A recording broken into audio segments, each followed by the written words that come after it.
Welcome once again to Lehto's Law. Here's Steve Lehto. We've talked before about online reviews, and everyone knows about Yelp and Google. But there are some very, very specialized review sites, including Glassdoor.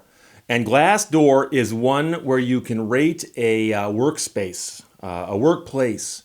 If you have a job, you work at a big company, and you love it, you can go to Glassdoor and anonymously say, I work here and I love it. And of course, if you don't like the place, you can post a review and say you don't like it, and that would also be anonymous. Question is how anonymous and what happens if somebody gets upset? Well, Glassdoor has been ordered by a federal court in America to unmask former toy company employees who posted scathing criticism. And this, of course, is showing us the scary stakes of anonymous reviews. The article is in Fortune by Jane Thier. SW sent it to me. A new lawsuit indicates those Glassdoor reviews you're writing may not be so anonymous after all. Last week, a judge in Northern California ruled in favor of a New Zealand-based toy company. It's a large company, a billion-dollar toy company called Zuru, in its case against Glassdoor. Zuru's co-CEOs allege that anonymous reviews on the employer review site have harmed its business, complicated its recruiting process, and all because they were false, disparaging, and defamatory.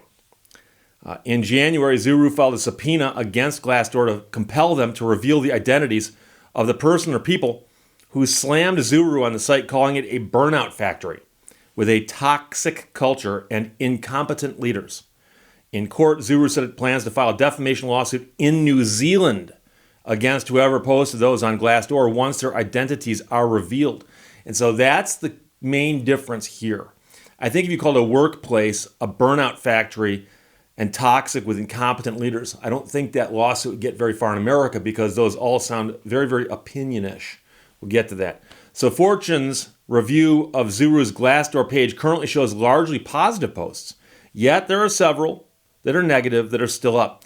Glassdoor also posted an alert on the company's page letting its users know that Zuru has taken legal action and saying, please exercise your best judgment when evaluating this employer. So they've left the site open for people to talk about Zuru, but they're basically letting you know that if you do so, you might be in legal peril.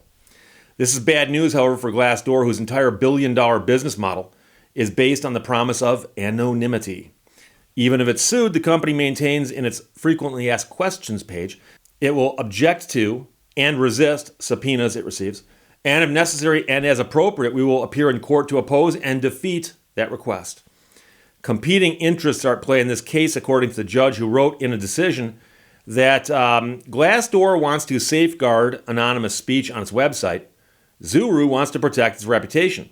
Both interests can't simultaneously be accommodated.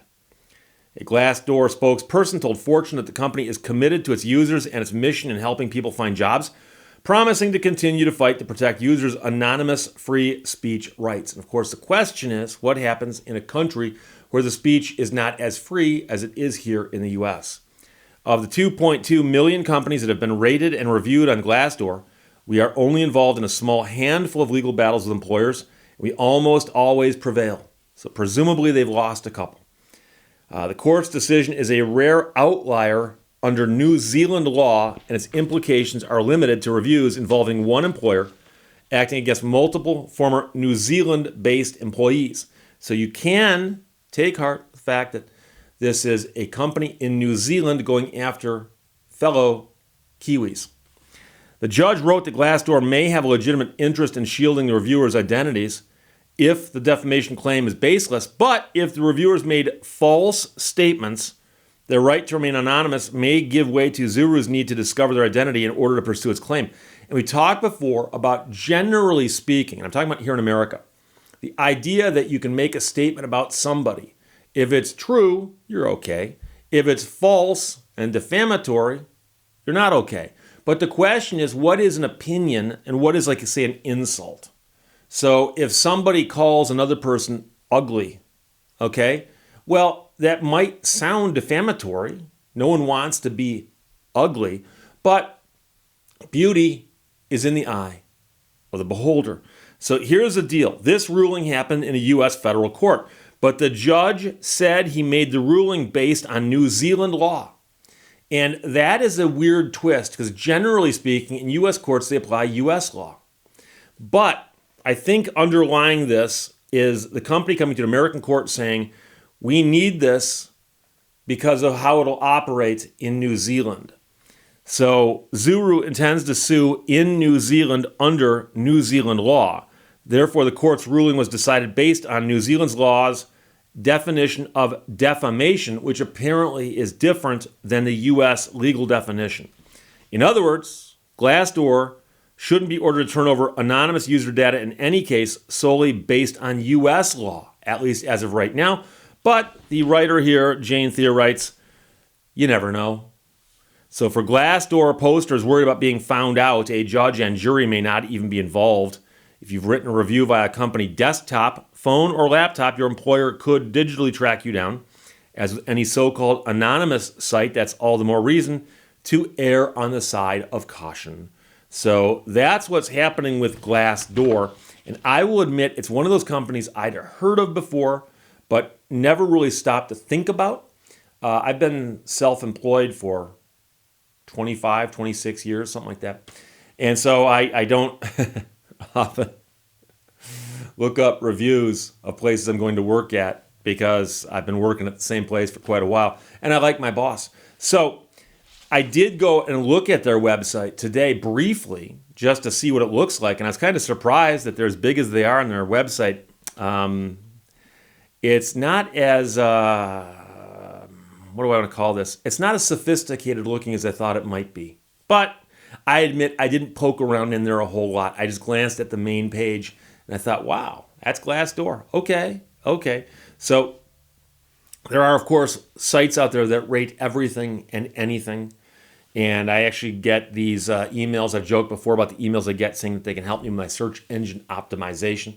I also get emails saying they can help me with my online reputation. I also got an email 2 days ago from a guy who said, Steve, and so the guy's actually got an email list and he's bombarding people and he's actually got a program that puts the first name in. And he said, Steve, he goes, in today's day and age, if you have an online presence, you should consider making videos.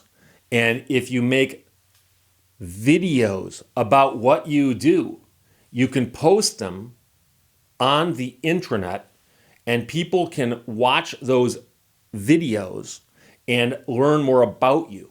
And my company produces videos. And for a not small fee, we can send a film crew out to you, shoot a video of you. You can explain what you do and post that video on the internet. And that will help your internet presence. All my contact information is below. Please give me a call or tell me a time I can call you.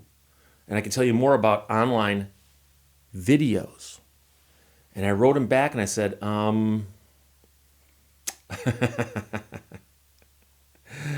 I have a channel on YouTube. It's got a couple subscribers and I posted a few videos. And I sent him a link.